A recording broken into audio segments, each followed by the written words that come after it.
Welcome, welcome, welcome, welcome, welcome. There was something that I just was scrolling through like usual, and I came across. New wiggle skill checks, wiggle faster, things like that. People in public test beta have already experienced the new wiggle skill checks. The bar goes from left to right, left to right, left to right, left to right.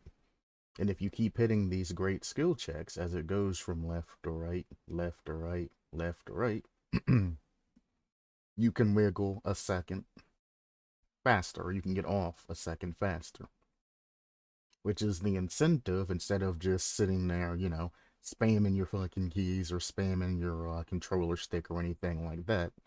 Thus, putting wear, unnecessary wear on your controller, your keys, etc. Also for, any type of older person or younger person that has issues with their hands, has arthritis, or hell, even has one hand. It makes it to where the game is easier to play.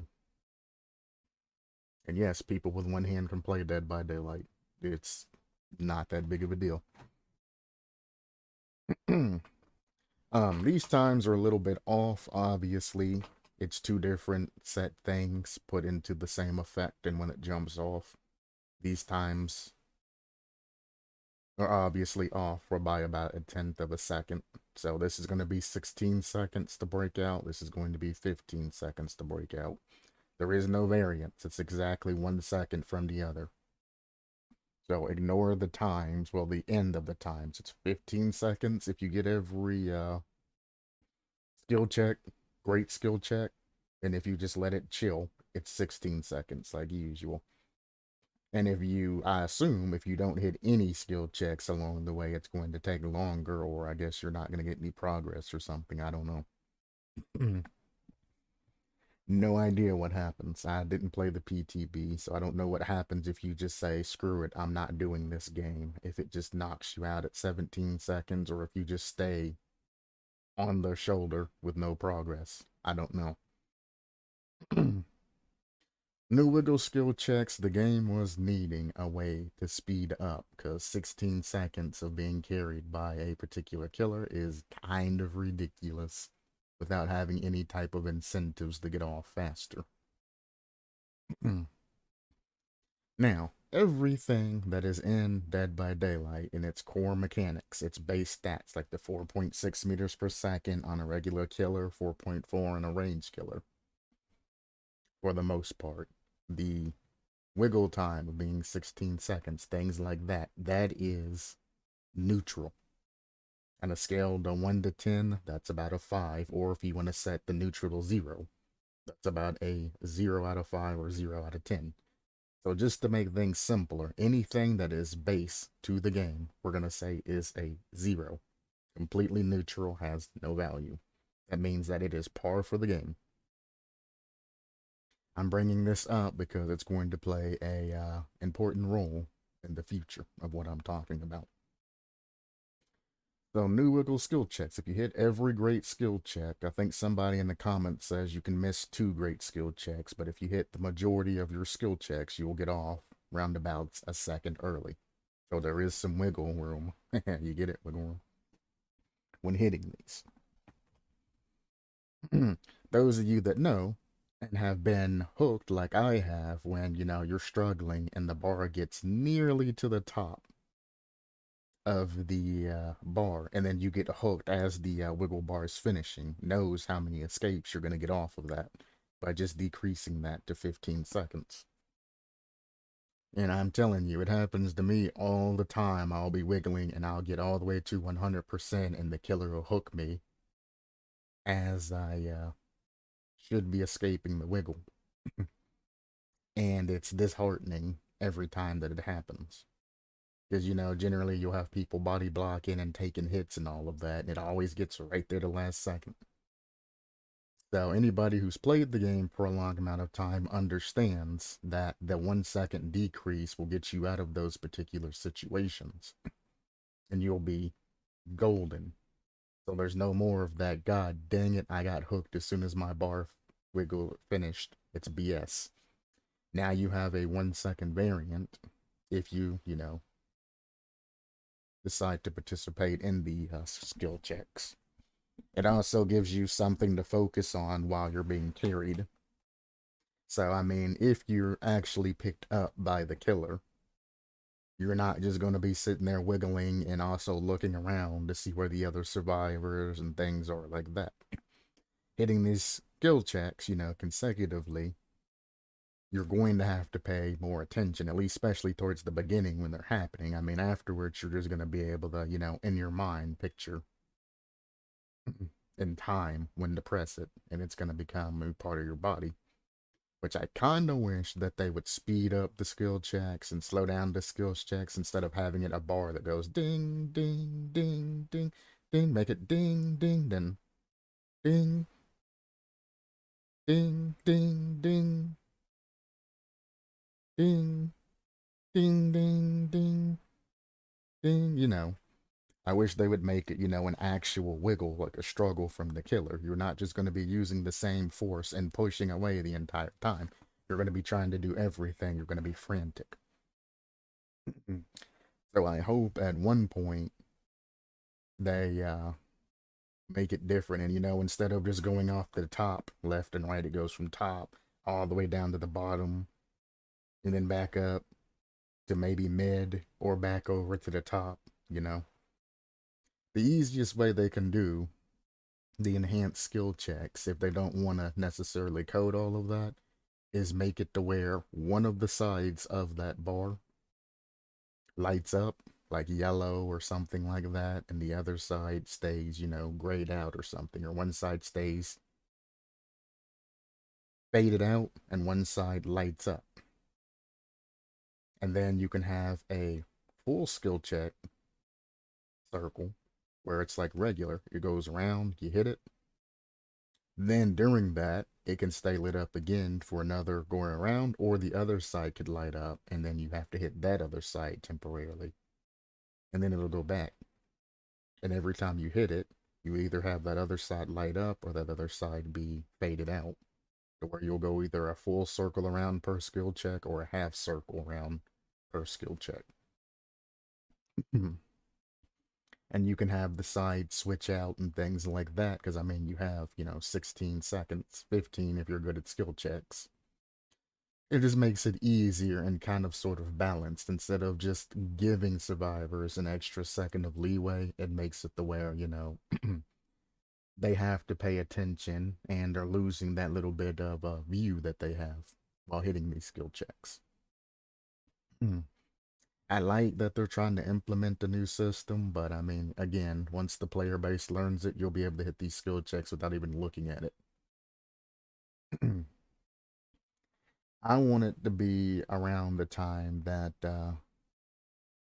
you have to focus to get off the hook a second earlier, or you can, get the good skill checks or not, or just let the thing spin and get out whenever, as long as you're hitting somewhere around there.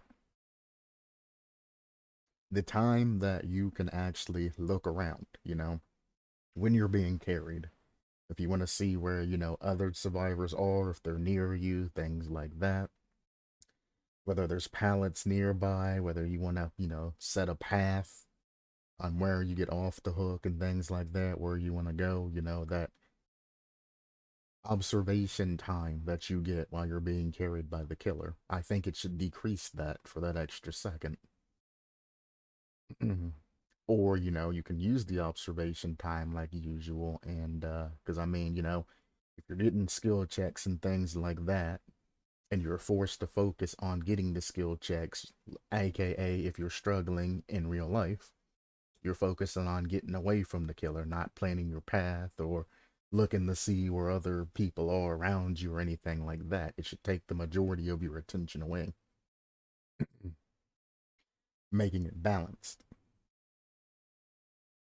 And I wish they would have incorporated it to take more of the players, time to it.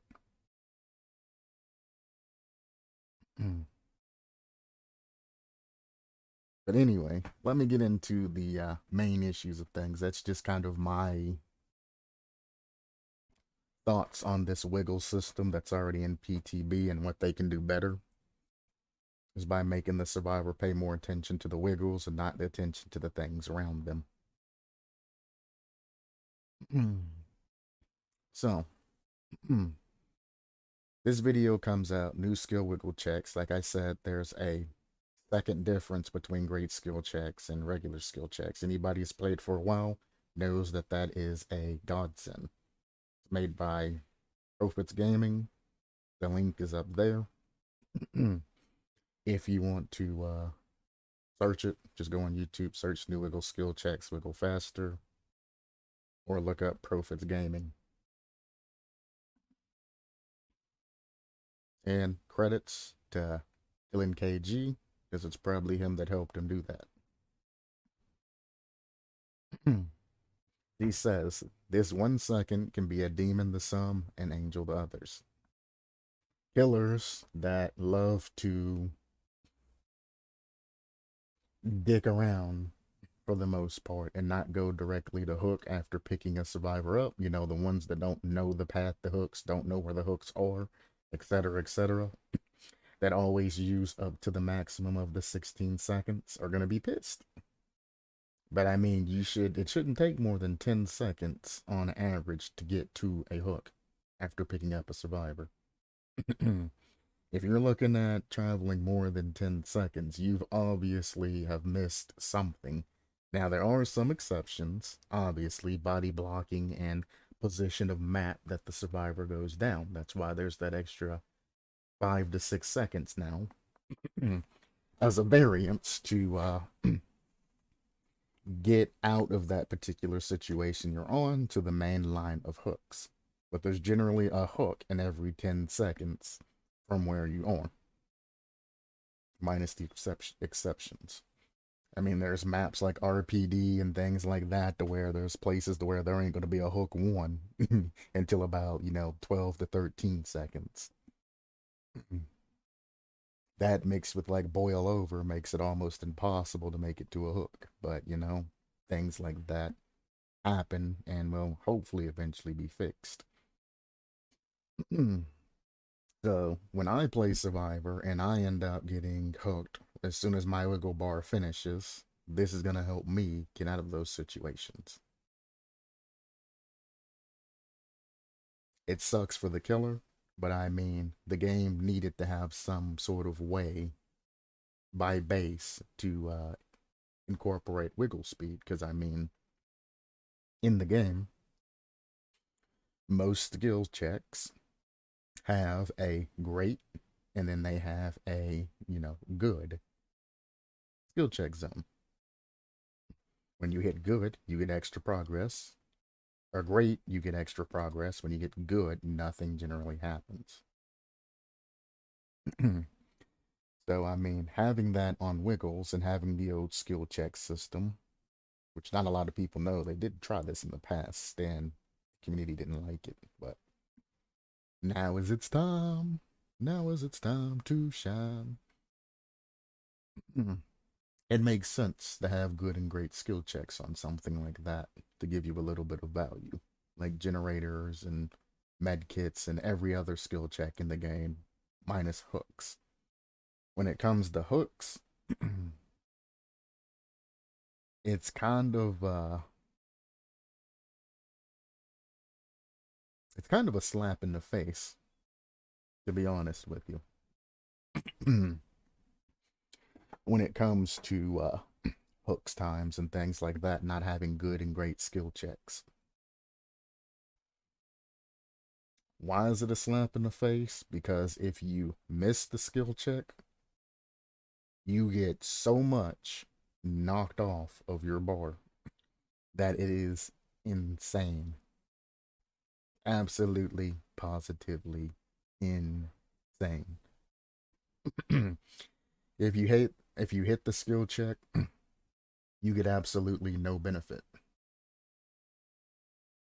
The entire time you are on the hook, you're not struggling or anything like that, which would make sense, if you're struggling to get off of the hook and you got a skill check while struggling, and if you hit the great skill check, instead of having a 4%, you get a 5% chance. If you miss the skill check, it's an automatic fail. And you lose, whatever the progress is for attempting to get off. And if you hit a good skill check, it's just, base. Then slippery meat would have, more power because the skill checks happening like that doesn't affect slippery meat for the extra amount of times that you get. So even if it doesn't really help or it fails or something like that, you can have slippery meat come in and finally get the buff that it deserves, incorporating hopping off hooks. But just sitting there on the struggle phase, and yeah, I understand that you're struggling and you're actively pushing everything away from you. But at the end of the day, when you fail a skill check on the struggle phase, you get that pound sound, and then your character, makes that it gets hurt. Your character gets hurt, and then everything restarts, and the hook goes back into you. It like resets the animation of the hook going back towards you when you miss the skill check. That don't make sense. If you miss the skill check, that's the equivalent of, your hand slipping off of the hook and the hook should just stab into you. You shouldn't lose progress or anything like that. You know? It don't make sense for it to restart and all of that to happen. Now, having a good and great skill check, if you get great skill checks, I think it should stop the hook for, zero point 0.5 to 1 second. Just pause the timer for a temporary amount. A half a second per skill check ain't gonna be that bad because you generally don't get that many skill checks while you're sitting there unless you're just unlucky. Hmm. So every time you hit a great skill check on hook, you're pausing the timer for 0.5 seconds. Seems reasonable. If you hit good, nothing happens. And if you miss, I mean, obviously there's going to be a hell of a penalty attached to that.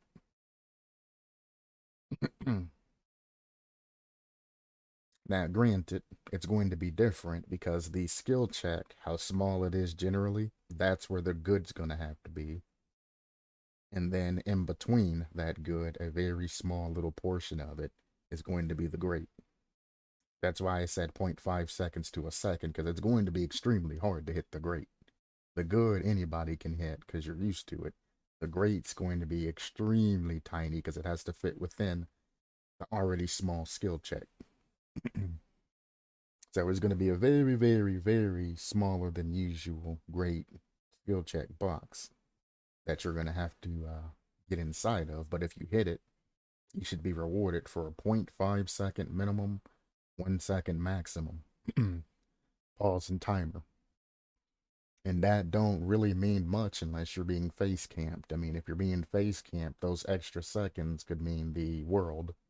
Getting another generator or something like that done and forcing the killer to face camp you, which is against terms of service.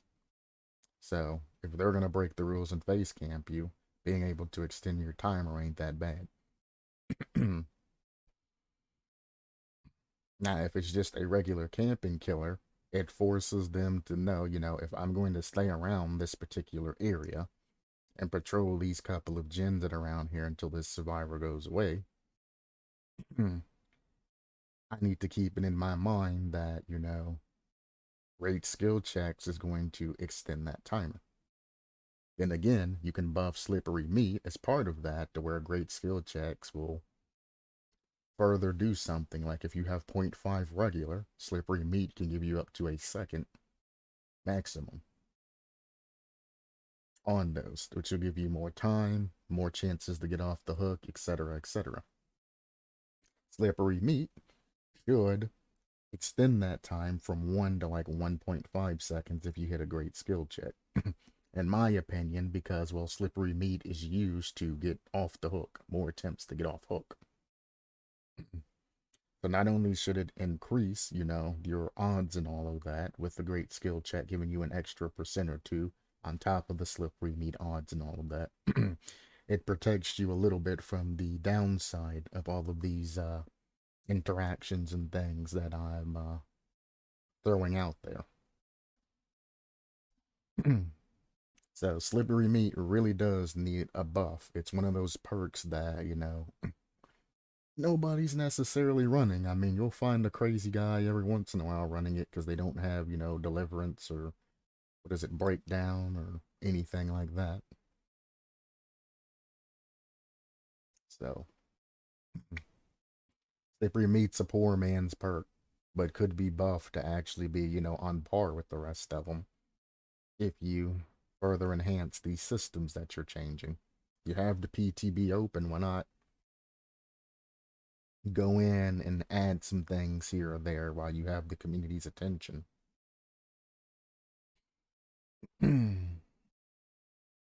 This person says with 2 missed great skill checks is almost a second faster. Like I said later on, that's still almost a second faster. This is what I'm going off of. I don't know if this is true or not, but people are seem to be interested in it, so we're gonna go off of that for now.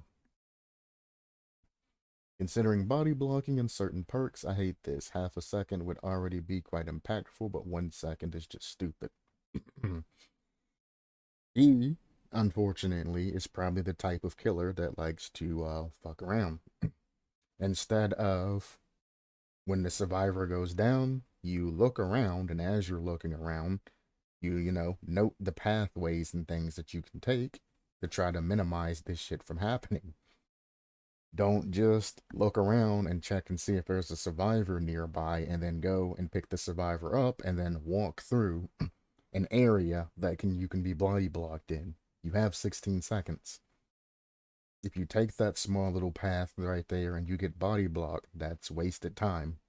Yes, you might be able to get there in under 10 seconds, but why not take the extra 2 seconds and use that excess time to walk around and out in the open where survivors can't body block you? Maybe not go to the nearest hook that's right inside of a loop, or you have to pass through things and go for a slightly farther hook that's going to take like 14 seconds instead of 10 seconds, that's out in the open, that you can just hook the survivor on and not have to worry about all the BS. You move at 4.6 meters per second regardless of what killer you are when you're carrying a survivor. Even nurse. Why not use that speed and, know your limits on which hooks you can go for and then pick a path? Because if you go for the one closest to you, you're prone to body blockers, you're prone to flashlights, you're prone to saboteurs, and any other type of thing. So saboteur, sabotages, etc., etc. I'll just say sabos. And you're prone to that. And this, again, comes down to a lack of skill and a lack of experience in the game. Once you have more experience, and not that ignorance that new players have of just instantly picking up and going for whatever's nearest, you'd understand. And if you're heading in a particular direction and you see that, hey, survivors are popping out of the woodworks, go to a different hook besides the one you're heading towards. I can't tell you how many times I'm on the survivor side. I see a killer pick a survivor up, and I literally openly run out in front of him, showing him that, hey, I'm there. And the killer actually follow me and then try to swing at me and waste a whole bunch of different time. And then when they figure out that, hey, I'm running out of time, I need to go on the hook, I just body block in front of an area that they have to walk through because they burnt up all their time. And then bang, they hit me. Woo, they hit me. Yeah, they get that hit they're looking for. But they drop the survivor on their shoulder. I'm already boosted off running. They have that additional stun time from dropping the survivor. And everybody's off running in different directions. You gotta learn how to use your time wisely when it comes to picking up survivors. And not a lot of new people do that. Stop worrying about what survivors are doing and where they're going and things like that. Just avoid them. You do not want to be that guy who openly chase survivors unless you have like a very good backpack build. That's what backpack builds are for. You got the iron grasp and agitation and all of that, and the mad grid, etc., etc. Where when that survivor does stop in front of you and tries to body block you, you hit them, pausing the timer for an additional 4 seconds, which is enough time for them to scurry on and go wherever they need to go. And it means nothing. There's perks to get past this, where he's talking about body blocking and certain perks and all of that. There's perks to counter that. If you're bad at getting the hooks in time, run Mad Grit if you're worried about, body blocking. I hope Mad Grit's the one that has no cooldown and pauses timer. That's the perk that came into mind. Mad Grit could be the one that you drop, you hit a survivor with a basic attack, pallets get blocked, as far as I know.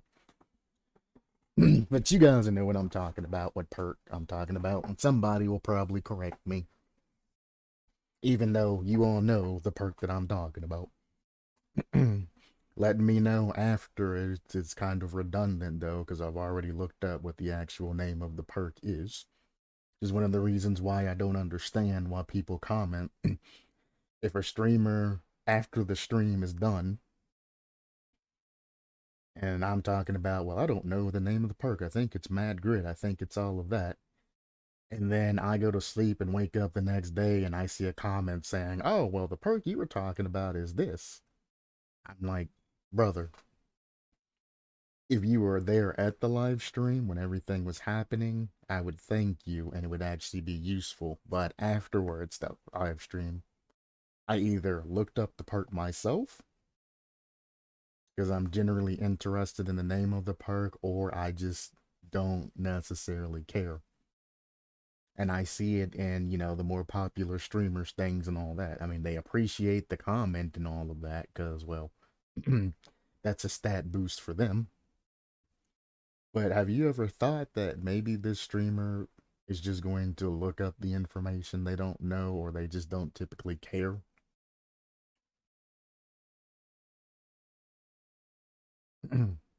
I mean, I'll be the guy that breaks the ice. Now, there are some streamers that go comment fishing wise. That's one of the streamer techniques, is create a situation to where, survivors can, or survivors, Jesus, subscribers, or commenters, I should say, feel the need to comment to get your comments up. So if you're looking for a switch in the map, maybe pass up that switch a couple of times to try to trigger a couple subscribers, commenters, etc. And you're saying, hey, at this point at 456, you walk past the switch. And then at 798, you walk past the switch. And then that comment gets a bunch of likes and support and all of that, and everybody feels like they're involved in the stream. Sometimes it's accidental and it happens, but most time the streamer blindness, as people call it, is shit that they're doing on purpose. Absolutely, positively on purpose to get more engagement on their videos. It's not shameless or anything like that, because I mean, any type of entrepreneur, salesman, anything like that obviously has the tricks of their trade.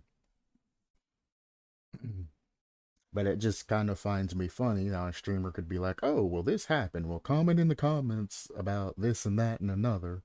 And I'm like, by the time anybody sees that, you'll already know the answer. Because the streamer's just generally fucking lazy. And it's like, well, somebody will comment that shit. I'll figure out the answer later on when I look at comments. If they're generally that lazy, then there ain't no help in that streamer. They've gotten complacent and they're kind of a piece of shit. But I guess there's nothing wrong with using the resources that are available to you, even though you're using them for stupid shit as opposed to anything that's actually valuable, like charity live streams and things like that. Even though charity live streams are kind of a sham too. There are streamers that generally have charity live streams out of the goodness of their heart because they've either been personally affected by anything. Well, hang on, let me rewind. There are some streamers that do charity live streams out of the goodness of their heart because they are good people. They have no extenuating circumstances. They don't have any problems financially or anything like that. They just want to generally help people. They are rare, they are few and far between, and they are very rare to find them. But there are people like that. Then there are streamers that do charity live streams because something personal in their life and they're affected by it. Those are the ones that generally harp about things and they want to ban people that make fun of a particular type of condition and something like that. They go overboard, they overreact, they really hold it close to their heart and all of that. You cannot ridicule this or I'm going to ban you type people. Those are the people that are doing it for a reason. And that reason's because, they have it, mom died, something like that. It's something that stayed with them, and they haven't been able to mentally get past it in most cases. Need therapy. On the flip side of that, some people just need something to send charity to because, they want their tax breaks and things like that. And they just decide on it's that because something in somebody's life was affected by it. And they're like, well, I need charity, things like that. Which brings me to, the point of a lot of streamers and all of that that raise money for charity are doing it for tax breaks. It is that simple. You, as a viewer, donate money to a particular fund, which goes into this particular streamer's. It's almost like a portfolio. And all the money that goes into this small little portfolio then gets transferred to the charity. So at the end of the day, the streamer is the one donating a fuck ton of money to that particular charity, not the viewers. Now, there are some people that don't scam viewers and they actually will. Anything that you donate to charity, YouTube and everything else will send out, the tax break forms and things like that. And it's all, done the correct way. Everybody gets a tax break that sends money in, and then that YouTuber gets, a little bit of a tax break. Not a huge amount, but a little bit of a tax break as well. The proper way. Most cases, everybody just puts money into a fund. That YouTuber then sends the money over to whatever charity that they pick, and they get all the credit for it. And they get all the tax breaks and things like that. A lot of you do not realize that you are being scammed when you go to charity live streams. It's better for you to just donate the money directly to the charity because you're helping them and you're giving them all of the assets of the money as opposed to going through some absurd third party way who could be keeping part of the money too because that's how they stay funded. The streamer obviously is going to get some of the money in some way, shape, or form. Generally, they just get the waivers from charity in exchange and they take no profit, but they do keep a lot more of their money come tax time. There's nothing wrong with using your influence to get people to donate to charity. That's not what I'm harping about. I'm harping over the scumbags that use their influence not to help charities and to help people around the world, but just to get a tax break. If they made $1 million a year, the government's going to come for that ass for most of that. But if they do these charity live streams and raise, hundreds of thousands of dollars and things like that, then the government says, okay, here's your charity, waiver and all of that you get. This much is applied to the amount of money that you make, and now you get to keep, 80% of your funds, $800,000, instead of only $500,000, or even less because they're in a higher tax bracket.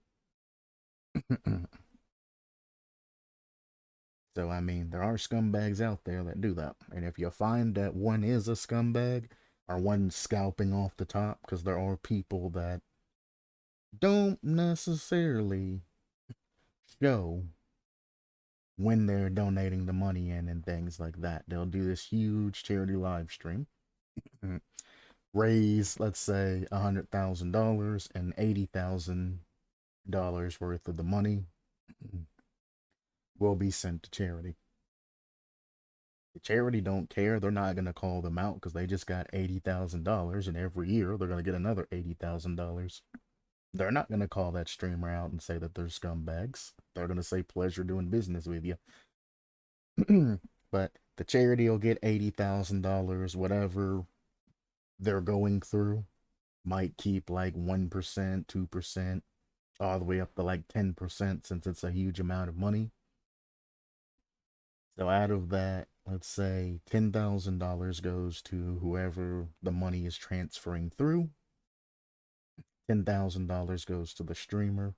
$80,000 goes to the charity. Everybody got a piece of the pie. And the viewers just kind of sit there with that pat on the back that they think they did something good. Which, I mean, yeah, you did do something good, but you could have done something greater if you'd have just sent your money to the particular charity. And the charity does have charity, or some, not all, some charities, especially the major ones, do have systems in place to where you can donate directly to them with a particular, it's almost like a tag that goes to the end of it. And anything that comes in with that particular tag, which you just donate it through a particular website, or you can call in and give the tag. And all of that money will go to a particular tag on a website, and it'll show a slider which the streamer can take and put in OBS or whatever recording software they're using that shows you exactly how much has been donated directly to the charity. And that is how it should be set up, and that's how it can be set up. But there are scumbag streamers out there that say, here, give me money. They give a bar up at the top to show you how much that you've donated to the cause. At the end of the stream, they give, that heartfelt, feeling of happiness and things like that. And it's not because they did something good for charity, it's because they just successfully scammed, 10 grand worth of money or something like that off the top. They're ecstatic. Now, I do believe that, if you raise a significant amount of money, you should be entitled to some sort of pay, but that's what the vouchers are for. Anytime you donate to a charity directly, you should get a voucher. If you don't get a voucher, you might want to say, hey, where's my voucher? That is proof that you've donated to that particular charity. It's almost like a receipt. You don't have to use the voucher. You don't have to, at tax time, you don't have to put all the information in to try to get the tax break if you don't want to. But you do need to request that voucher because that is your receipt.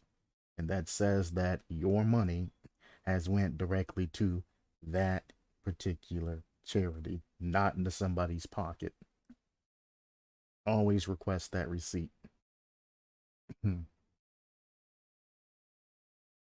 If you don't care, you're like, oh, it's just an extra $1,000, whatever, whether it goes to the streamer or not, it's out of my hands.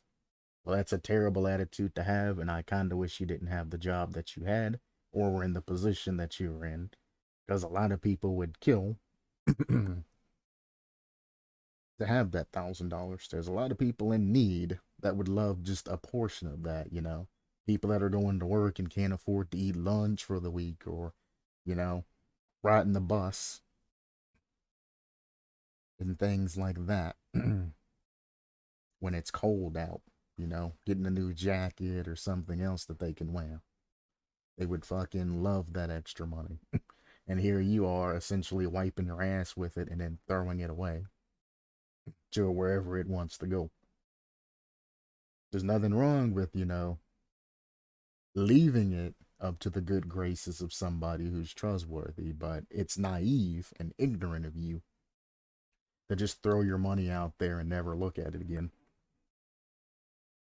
And anybody that does that, in my opinion, should get taxed more. They should get their wages cut, and their wages should be distributed to the people around them doing that same work that ain't getting paid as much. Because you've obviously paid this motherfucker too much that he's just throwing thousands of dollars out and not worrying about it. Cut his wages and then give it to his sisters and brothers that are, working with him in the same industry. You don't need to get paid $30 an hour if he's just wasting money, the excess money that he's getting. If it's going directly to charity, hurrah. But if he's just wiping his ass with it and throwing it in the trash, take it from him. Some people can't help themselves. You gotta help them.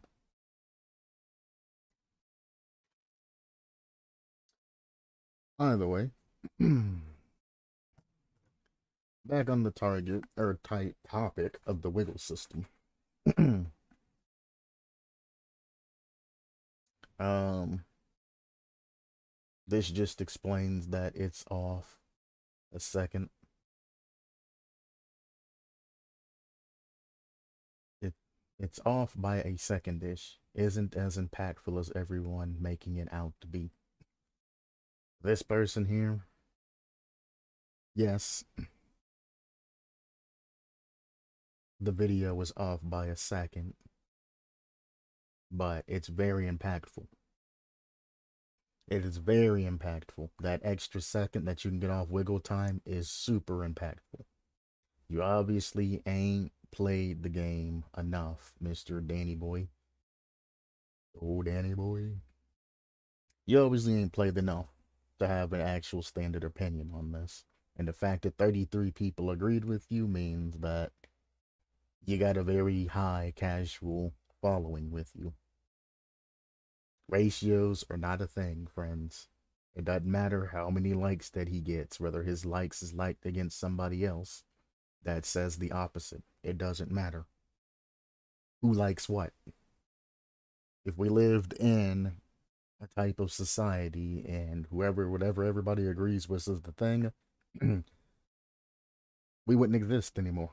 We would be absolutely positively dead because whether the majority is racial, whether majority is male or female, whether majority is anything like that, it's going to be bad. Whoever has the majority is going to win. So whatever country you in, the more of whatever exists, that's who's going to make all of your laws. And I guarantee you that they're going to control population and all of that so they never lose their majority. So if it's man versus female, you best believe that females are going to be completely on their chains. If it's black versus whites, well, I mean, history already showed all of that. If it's white versus, Mexican, if it's blacks versus whites, history has showed all of this. If it's American versus China, well, we're gonna get absolutely fucking stomped.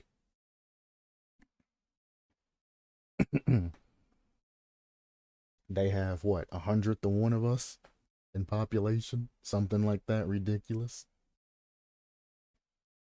We're running absolutely shit on.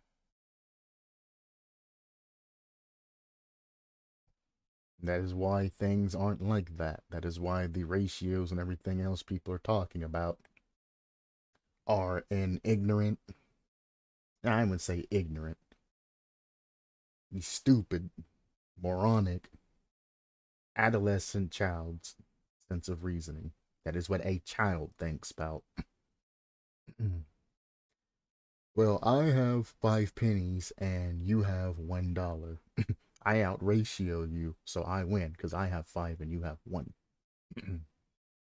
And you look at them and you're like, okay, well, I'm going to take my 1 and I'm going to go buy like 100 of these.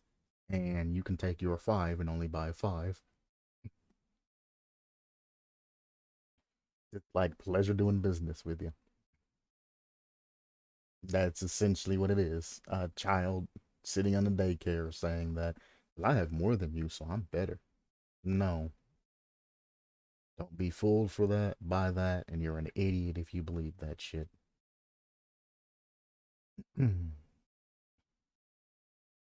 This guy in a solo or casual match, it's not impactful in the least bit, but in the sweaty matches, it doesn't even have to be sweaty and survive with friends and all of that. If you know where you're gonna go down at, or if you know there's no hope of you being able to escape a killer, run to the corner of the map and then go down. Give yourself the maximum amount of time to wiggle out free, the maximum amount of time for other survivors to help you, etc., etc. Like, give yourself maximum time to where you can get out of there. I play solo majority of the time, and I still find myself in these issues to where I'm almost about to break free, and then I get hooked. It's got nothing to do with sweat and survive with friends or anything like that, because a regular, good, actual player knows what they need to do and what they can get away with. Like he says, bro, I got hooked so many times and was literally point 0.1 second was missing. Everyone knows that. I'm gonna like this, because that's exactly. You see this all the time in YouTube videos. You see this all the time as you play.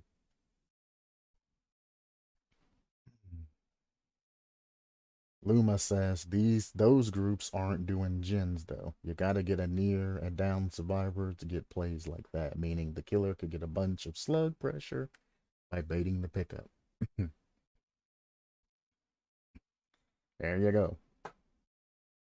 SWFs and all of the other stuff that that guy was talking about upstairs. When you have a lot of survivors trying to gank squad one survivor out, they aren't doing gens. If they're not doing gens and you have eyes on the other three survivors, why would you ever pick that one survivor up? The longer you keep him on the ground, the longer your ruin or whatever the hell else you got going to decrease generators, and the more time that you have, it's positive. If you have three other survivors standing around you and you're near a down survivor, you are in the positives. Worst case scenario, you stand around till that survivor bleeds out and the other three skedaddle.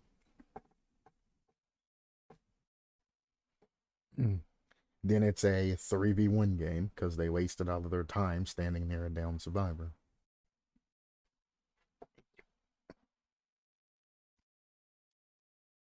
So when it comes to things like that, you got to keep in mind that the time's safe. When you have gank squads and when you have survivor friends that want to stay butt buddies and stay connected at the hip at all times, you got to realize that when one of them's not touching a generator, the other one's not touching a generator. If you have a survivor that's scared and hiding in lockers that ain't doing generators, don't chase him. Don't follow him. Don't chase him. Don't put any type of pressure on him. Because once he gets out of that, initial fear, he's going to go start working on generators. Leave the survivors that ain't doing generators alone. And take out that guy that's trying to gen rush the absolute crap out of you. Once you mark the gen rush guy, especially out of gank squads, keep in mind, unless they're all the same character, look at each individual character portrait and who they are. If you keep running into the same three, find a fourth guy that's gen rushing you and take him out and tunnel him. Take him down, get him out, because he's the one that's doing the generators. The rest of them can't be bothered. They're too busy trying to bully squad. Worst case scenario, take him down and then just stand over him, shaking your head, showing your butt, do the same thing the survivors are doing. Because I guarantee you, the gank squad, all they're going to try to do is get around you and blind you. And then while you're blinded, they're going to try to walk up and pick that person up who should be, for the most part, done.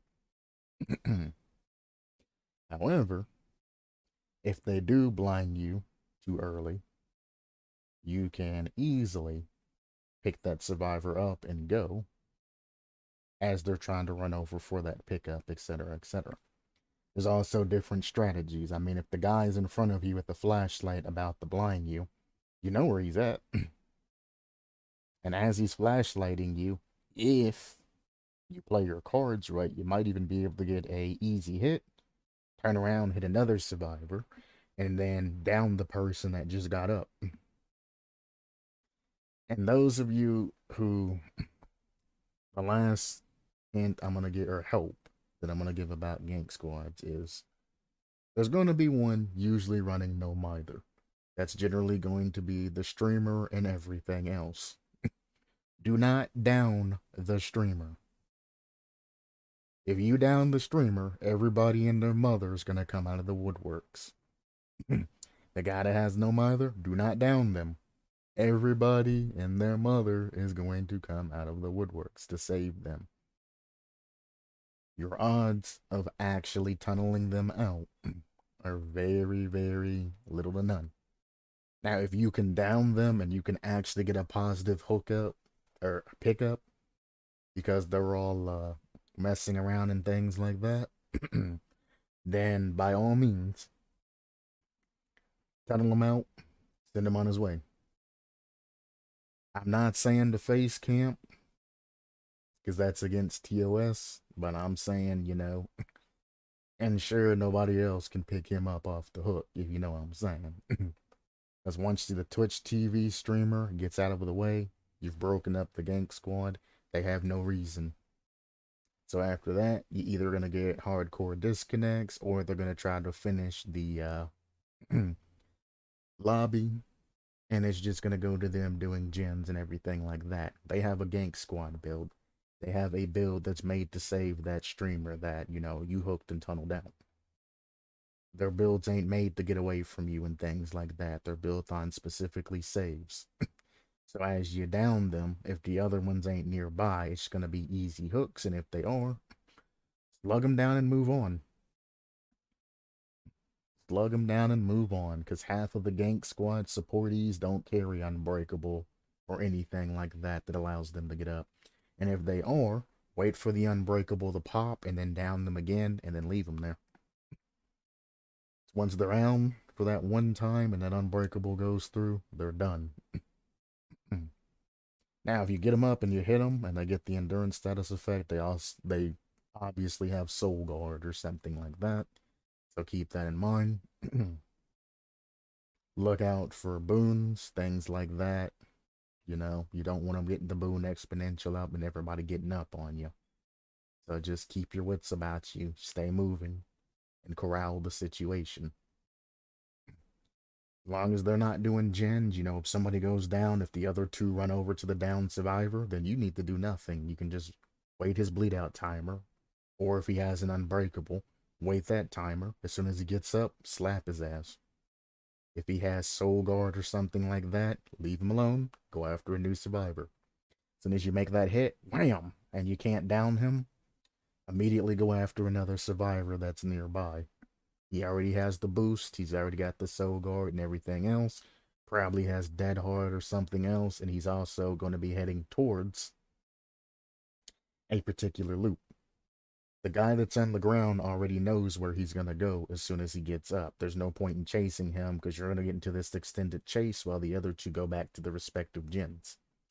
Those two have a plan on the gen that they're working on and how much progress they have. The guy on the ground just has escape on his mind. So if you cut off one of the two healthier guys and going for a hit there, you are effectively preventing one generator that already has progress on it from being more or having more progress on it.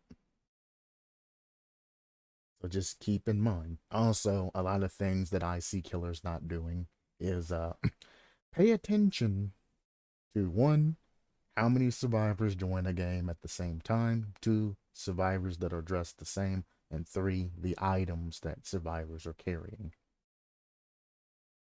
And then also 4, names. If you see Twitch TV on the name, and he came in with a squad, I mean, you kind of know what's going to be going on. So you could save yourself some trouble by just exiting that lobby or doing something else. if you don't want to deal with it.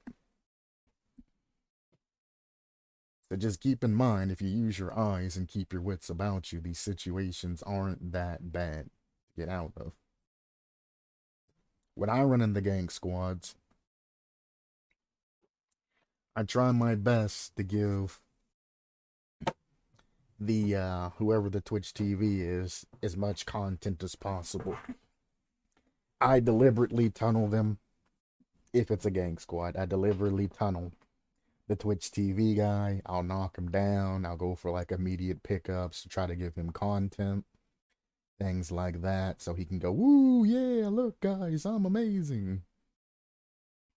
Because being a pseudo content creator myself, I understand that it's not very fun to the people that are viewing you if you aren't the one that gets chased. But if you don't care about other people's content, then leave that guy alone, because he's gonna try to get your attention, because, well, he has people watching him. Nobody wants to watch a Dead by Daylight streamer that only does gens the entire time. They want to see the nitty gritty.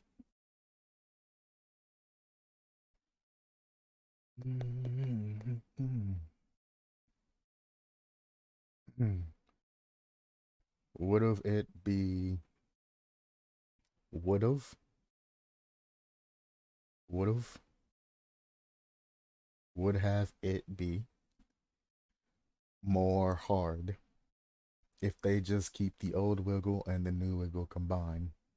Well, the fact that you can't even say what you mean, obviously not. Nah, that's too much pressure. The whole point of getting rid of the new or the old wiggle system is for controller arthritis. It also decreases the amount of inputs that are on the server at one point in time. Decreasing inputs means servers going to run faster, albeit just a little.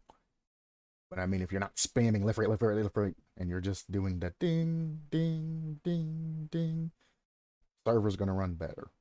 It's going to help people with arthritis and hand problems. They're going to be able to play better and not have to worry about all of these problems.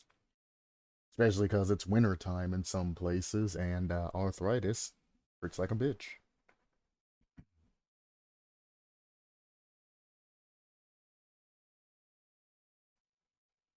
But there's no point in having the old wiggle and new wiggle combined. That would be stupid, having to wiggle left and right and then getting a skill check every once in a while. That's dumb.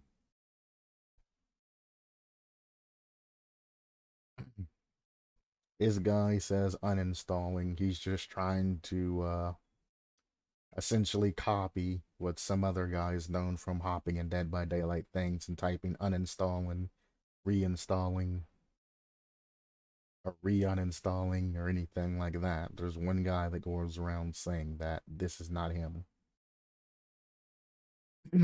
Yeah, so 99.5% of the time, it doesn't matter. What a worthless feature. This is what prompted me to make this entire video, which we are coming to it now. This ignorant motherfucker.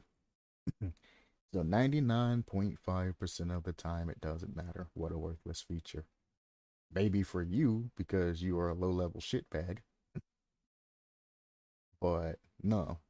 This guy says not worthless because it's meant to help people that can't do much repetitive fast actions or movements. Then he says it might as well not exist or skill check like struggle phase since it holds no actual impact to escaping. It holds no actual impact to escaping. It makes it 1 second faster. That is actual impact to escaping. So now you just have some sort of selective reasoning skills. You just straight out off base and you don't understand simple things, which means you don't care about any other type of people except for yourself. He literally said that it's not worthless. What a worthless feature. He said it's not worthless, and he even explained to you why it's not worthless. The most simple thing why they changed it. to help people that can't do repetitive, fast movements. Hand problems, arthritis problems, or you only have one hand or something like that. It's a lot easier to just ding, ding, ding, ding with one button as opposed to having to spam, break your controller, put in all of these useless, commands into the server, etc., etc. When you can just ding, ding, ding, ding, ding, ding.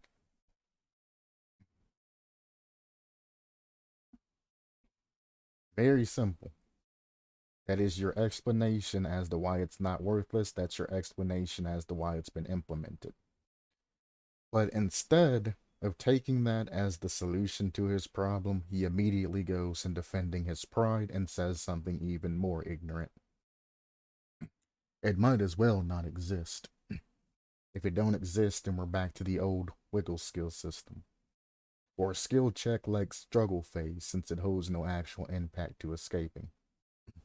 The fuck are you talking about? It is a skill check like struggle phase, but it has two bars that goes back and forth between, instead of just one every once in a while. How are you going to insinuate? I don't think insinuate's the right word. Well, yeah, I guess you could say that. How are you going to show the true meaning of a struggle and portray it to the actual player playing the game if it's just a skill check that goes every once in a while? Any immersion of new people that play the game or old immersion of people that still enjoy the game, having a skill check that pops up every once in a while is not going to mean anything. Nothing at all. Now, I can agree with if you wanted to go with the old way, making it toggleable, where you just forfeit that extra 1 second getting off, but you can spam the hell out of your controller stick and break it or do whatever. Or make it to where if you spam your controller stick and keep it at a specific amount of speed, you get the bonus of a great skill check. It's obviously going to be a lot faster than what people are used to. But heck, if you want to break your controller, break it. Sure, give it a toggle to where you can use different types of things. Three toggles. One uses the old, one uses the new, one uses this dumbass method where you get a skill check every once in a while. You're not going to get an increase in seconds, or the skill checks are going to come, very quickly. Ding, ding, ding. So it'd almost be like what is it, the yellow rune that you have to break that gives you skill checks you have to keep hitting. So something like that. Sure, make it toggleable. Let's take something positive out of this dumbass. Let's make it toggleable so you can use any method, any of the methods listed. Even though you have a very good explanation of why that was changed. So 99.5% of the time, it doesn't matter. It's going to matter 100% of the time for people that have fucked up hands or fucked up joints or anything like that, or just had surgery in the hand region and can't do all of that wiggling and shit. Now you just gotta press a button.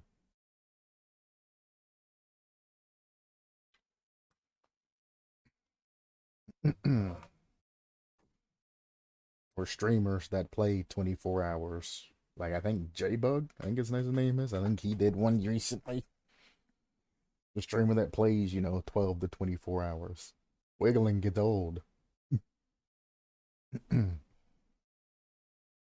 Either way, this guy, not only are you getting the thumbs down just for being a dumbass, he really needs to check himself. 99.5% of the time, it doesn't matter. What a worthless feature.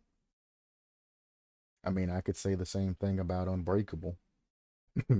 99.5% of the time, that shit's not gonna matter. How often do you actually get slugged in your lane there long enough, especially in a low level lobby, where they just crack you down and then pick you up immediately anyway? 99.5% of the time, it doesn't matter, but it's not worthless. There's a lot of things in the game that you could technically call worthless because they only activate 0.5% of the time. That's why I said in the beginning that let's say everything implemented into the game is considered zero or neutral by base. Another point of this is the wiggling and all of that is zero by base. If you want to get any huge impact out of it, they have perks to supplement everything, like vaulting speed, medium vault. 99.5% of the time, you're going to get clapped doing a medium vault.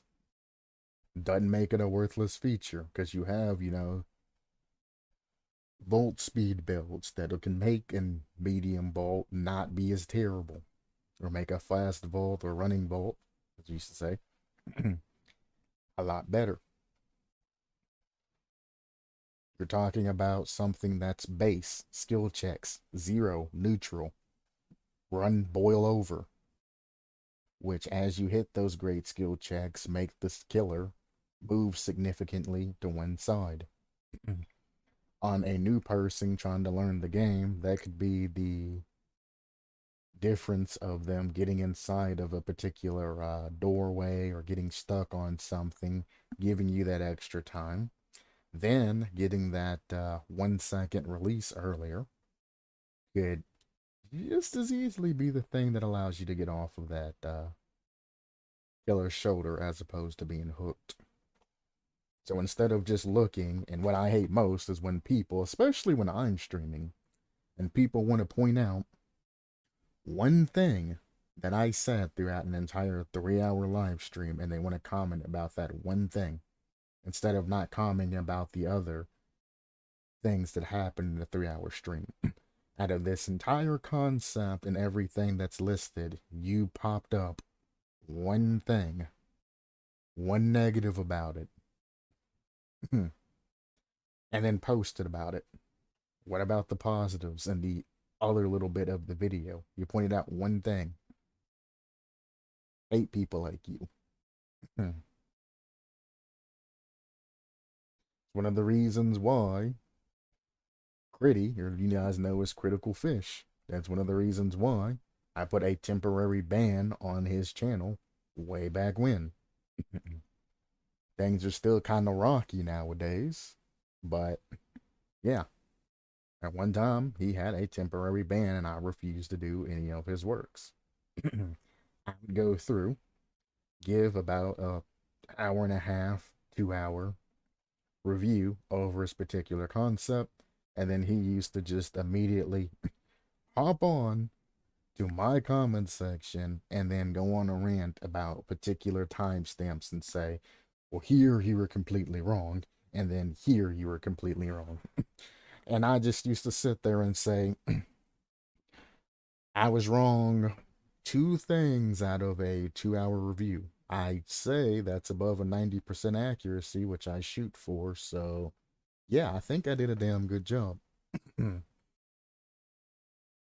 is like, yeah, I don't know why you feel the need to come and correct me about everything that I was wrong about when I had a 2 hour live stream and I was obviously correct about everything else because it wasn't posted. The people that do things like that drive me crazy. If you can't handle the constructive criticism, don't ask for it, and then don't post reviews where other people can post criticism. Make your own concepts, keep them on your computer, look at them, dawdle in them, do whatever you need to do. Just don't post them on a public forum. People are going to say something to you. Even if your shit's immaculate, somebody's going to find something to harp on you about. Me as a reviewer, I'm going to find something to harp on you about. It is my job. I will talk about the good things that I see, And I will talk about the middle things. I'll talk about the bad things that I see. Keep in mind that if you are a higher level creator and you have, more pizzazz, I'm not going to point out the obvious good things because it's going to be already expected of you. Don't expect me to praise every good thing that comes your way when you're an obviously a good creator. I'll only point out the spectacular things because you already know you're good. I already told you you're good. I don't need to tell you every time. I don't need to sit there and stroke your fucking ego and make it go through the roof every time I do a review. You know what's good in your concept, and if I don't mention that it's a problem with it, then you already know that it's good. Now, anything that's amazing, and my graphics card is tilting like a motherfucker right now. Anything that's amazing, I will stop and take the time to point out. If I see that it's something that's even impressive and goes above the bar that I've already set to you, I'll say something. Which is why I go to some lower level creators that don't really have a lot of ideas, and I'm harping about how good this, that, and another is, and then I'll go to, like Galanonim's thing, and I won't say much about the things that are even more impressive than the low end guy that I reviewed. Everybody holds a different level. If you're constantly putting out bangers, I'm not going to say, oh, this is amazing, this is amazing, this is amazing, when everybody knows it's amazing. You're looking for that ego stroking. Go ask the rest of the community. Look at their comments to say this is a great thing and all of that. Look at their feedback. I shouldn't have to be like a father figure and say, hey, you did a good job here. Keep up the good work, etc., etc. Not what I'm here for, Chief. I'm not your dad. I'm not your father figure. I'm not your authoritative figure. I'm not somebody that's going to justify your hard work. I am a reviewer. I look at your stuff. I say whether it fits standards or not. Sometimes I'll throw in some personality of mine and be like, I personally like this or I personally don't like this, but I'll keep it separate from the actual review and say, personally, I think this is shit, but Dead by Daylight wise, I can see how it fits in perfectly. And I separate those. You can't mix business and pleasure. You can't mix friends, family, business, reviews and things like that. I'm going to hold everybody to a specific bar minimum, and then as you put out more and more greater work, I'm going to hold you to a higher and higher bar. You set your own bar. If you put out shit concepts, but one thing out of every concept is good, then you best believe the one thing that I'm expecting out of that concept had better be better and better and evolve every time, or I'm just going to stop saying anything about it. I'm going to go through and be like, yep, this is about what we expect from this person, and then I'm going to shoot to the next review. Just because I'm not giving you that appreciation and all of that, a lot of people are expecting to get from me, don't mean that I don't like your concept. I could say that I specifically don't like your concept. I mean, I don't mean that 100%. Obviously, if I didn't like your concept, I wouldn't have reviewed your concept. And you can see people that I don't really like Ryan the NCR, the phony, the fake, whatever he is, how I went in and skipped his entire concept. I do not like him because he ends up stealing people's things and ideas and things like that all the time. So, yeah.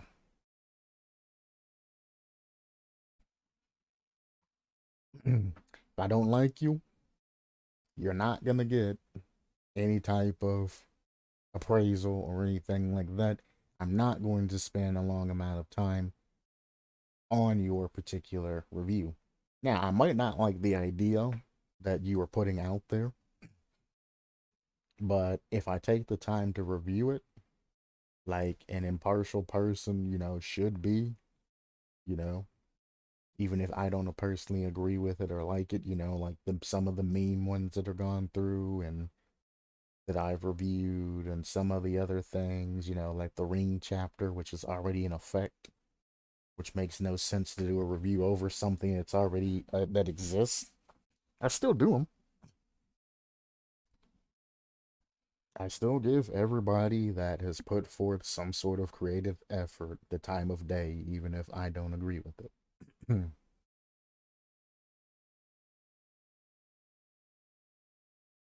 What it means to stay impartial. I do a lot of reviews that I necessarily don't want to do on a daily basis. Guess what? I suck it up. I give everybody the syllabus, and I still end up spending an hour doing reviews that I absolutely am disgusted by. It happens. Anytime anybody does something, somebody's not going to like it. Every action, somebody's going to hate. You could walk up and high five somebody. Somebody's going to hate that you did that. Whether it's because of the noise, whether it's because, they don't like this, that, or another. Somebody's going to be affected by any actions that you do. Once you learn this and you get over the fact that, hey, not everybody's going to like me at all times, you can start to mature up a little bit and push through and do other things. When you go to work, you best believe there's people that adore you and there's people that absolutely can't stand you and wish you were gone. No matter what people say to you, there's going to be people that are on both sides. And the higher positions you get in power, or shittier worker you are, or even better worker you are, that list is just going to continue to increase. You just go in with that attitude and say, hey, I can't impress them all. I'm going to do my best. And whoever don't like it, can just kind of get over it. If I'm not offending you or doing anything that's, against the law, then you have no reason to confront me or say anything about it. And if I am, please let me know, because, well, I don't want to go to prison over some stupid shit that I was ignorant about.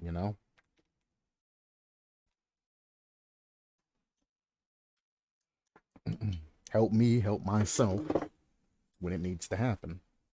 If I'm doing a review and I'm going too ham or going too far on a particular thing, or if I'm off base,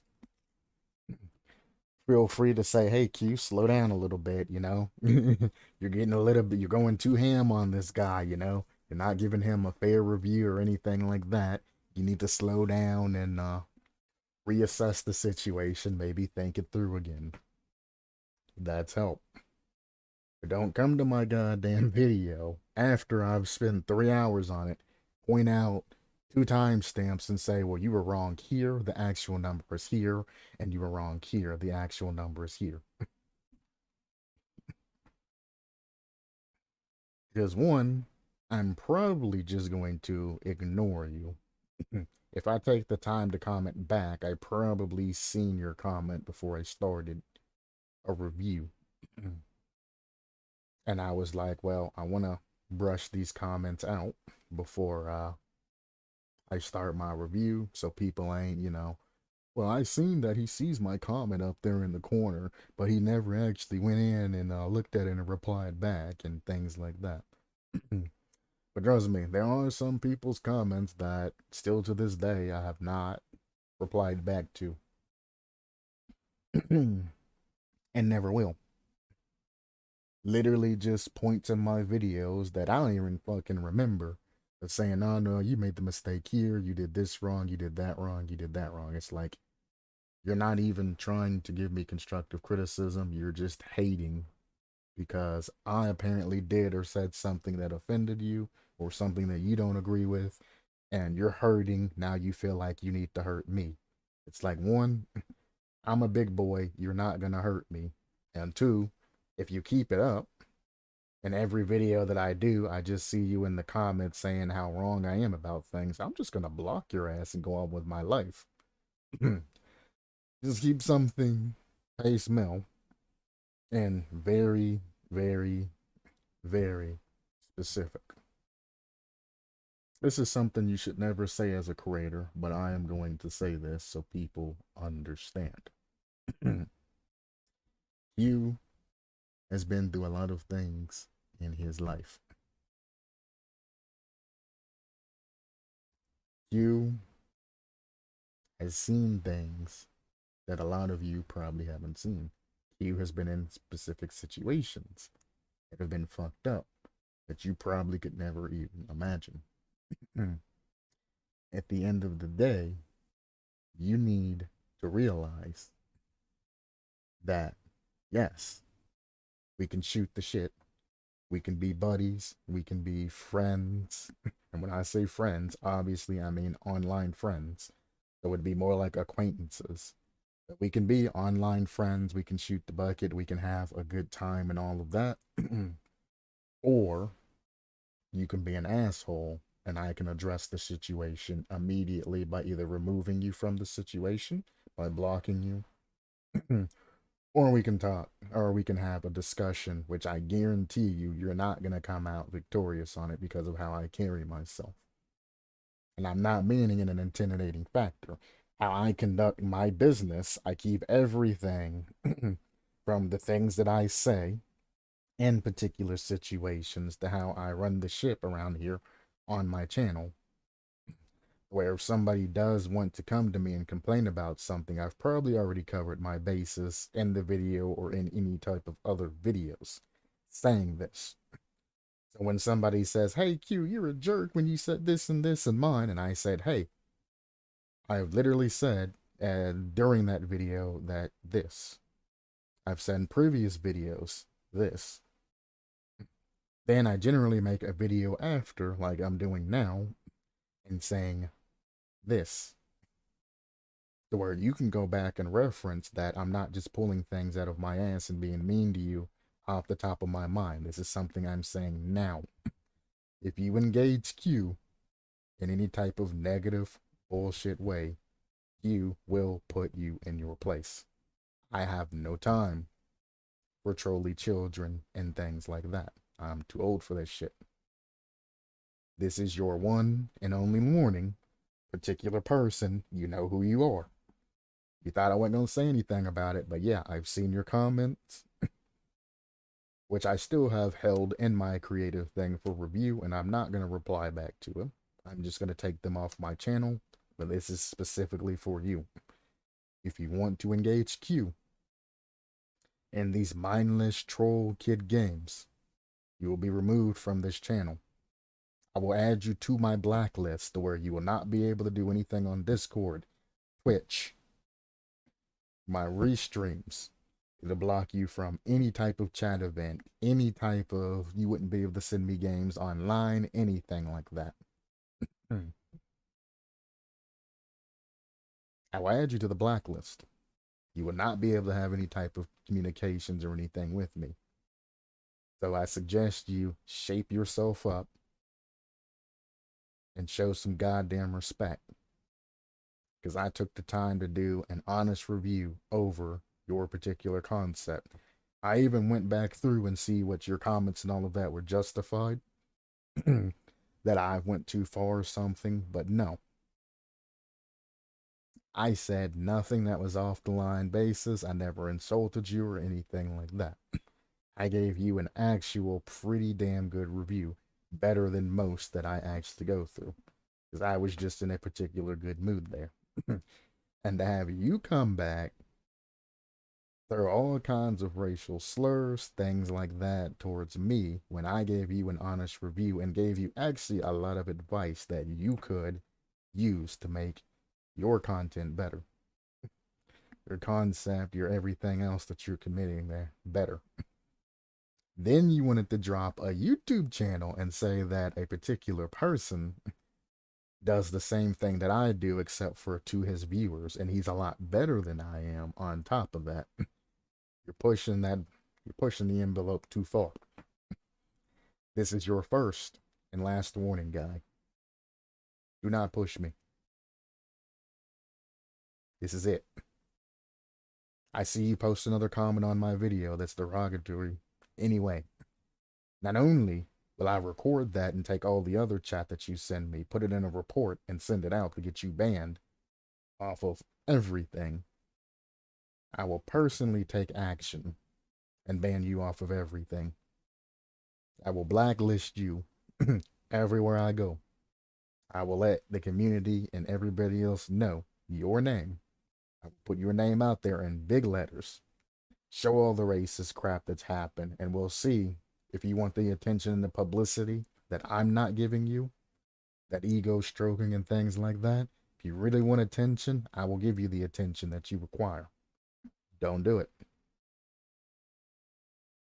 My name's QTASTIC, and as always, supplement your lifestyle, because I'm going to, regardless of who tries to bring me down.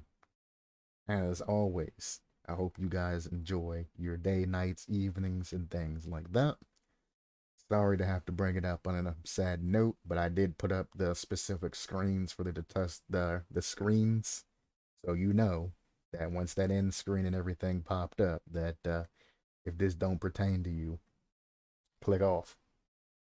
Those of you that stayed, you had your warnings. I put up the screens that warned you, so it is what it is. People that keep coming in, you guys are cool. Keep it up. You want to give me constructive criticism, I don't care. Don't make it derogatory. And don't try to make things personal. That's all I ask.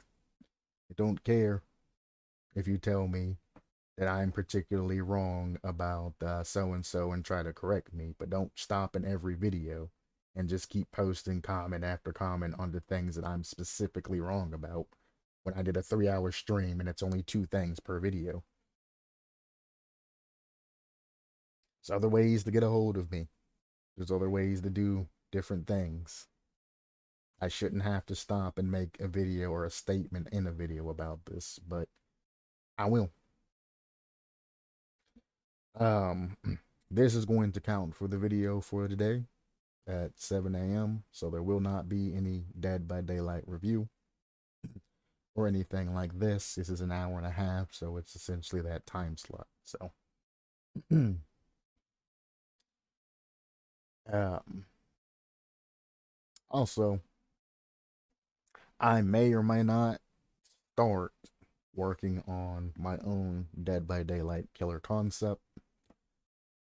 Because, I mean, again, people keep telling me, oh, it's so easy to sit on your high horse and bitch and complain about other people's creations and things like that when you're not creating your own. When I generally throw out ideas and things like that as I'm reviewing to help, harmonize things, balance things in a little bit better fashion.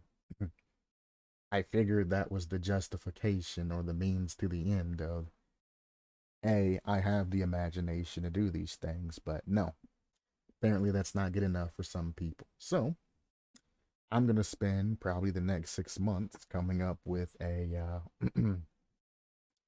killer concept. Notice I said 6 months. It's not going to be something that, I rush out in a month.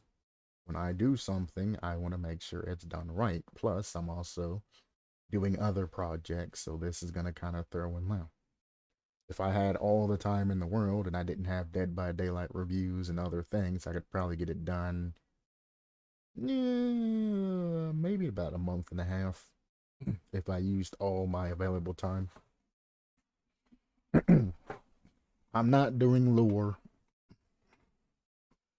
I may do add-ons if I have extra time, but the only thing I want down is basic killer information that is relative to the game. That's it. I don't care much for lore. I don't care much for really add-ons because they're subject to change, but I might. You're going to get a killer. You're going to get all of his power sets, and then you're going to get respective perks. That is probably all you're going to see. I already have the concept, the power, and the things that happen from the particular power. I'm not going to give any type of hints because next day I'll just see somebody with a very scuff version of what they think I'm talking about. But yeah, if I have enough time to get over everything, I will start working on that. If not, it's just going to be pushed back to next month or the month after, which is going to be my birthday month. So we'll see. That's something to look forward to. Now, it's actually an hour and a half. So there's your content for the day, future things. And as always, boy, supplement your lifestyle. And I will see you guys later.